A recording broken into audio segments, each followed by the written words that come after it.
తాము చేసిన 6 గ్యారెంటీల నుంచి తప్పించుకోవడానికి ఒక పథకం ప్రకారంగా లేని అప్పులను ఉన్నట్టుగా చూపి ఒక గోబల్స్ ప్రచారానికి పాల్పడతా ఉన్నారు. సరే, జూపల్లి గారి సంగతి నిన్న మొన్న మీరే చూసిండ్రు. సవాల్ విసిరిండు, తోక ముడిచిండు, ఆయన పని అయిపోయింది. సరే, ఇదేదో ఈయన మళ్ళా డ్యామేజ్ కంట్రోల్ చేయాలని ఈయన గారు రంగంలో దిగినట్టుగా మనకు స్పష్టంగా అర్థమవుతుంది. సరే, వాళ్ళ చూస్తేనేమో పూటకో మాట, అసెంబ్లీలో ఒక మాట, పబ్లిక్ మీటింగ్లో ఒక మాట, ప్రెస్ మీట్లో ఒక మాట. ఇది కాంగ్రెస్ స్టైల్. బట్ బీఆర్ఎస్ది ఎప్పుడు ఒకటే మాట. మేము అసెంబ్లీలో అదే చెప్పాం, పబ్లిక్ మీటింగ్లో అదే చెప్పాం, ప్రెస్ మీట్లో కూడా అదే చెప్తున్నాం. మా స్టాండ్ ఎక్కడ కూడా మారినటువంటిది లేదు.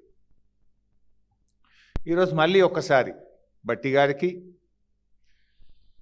రాష్ట్ర క్యాబినెట్కు, రాష్ట్ర ప్రజలందరికీ కూడా స్పష్టంగా ఆధారాలతో సహా, నేను ఏది కూడా ఉట్టిగా మాట్లాడను.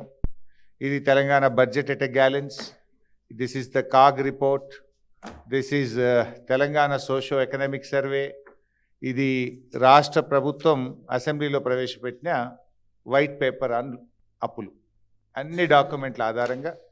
ఇది నిన్న భట్టి గారు ప్రెస్ మీట్లో పెట్టిన పేపర్. వీటి ఆధారంగానే మాట్లాడితే తప్ప నేను కొత్త లెక్కలు చెప్పను, సొంత లెక్కలు అసలు చెప్పను.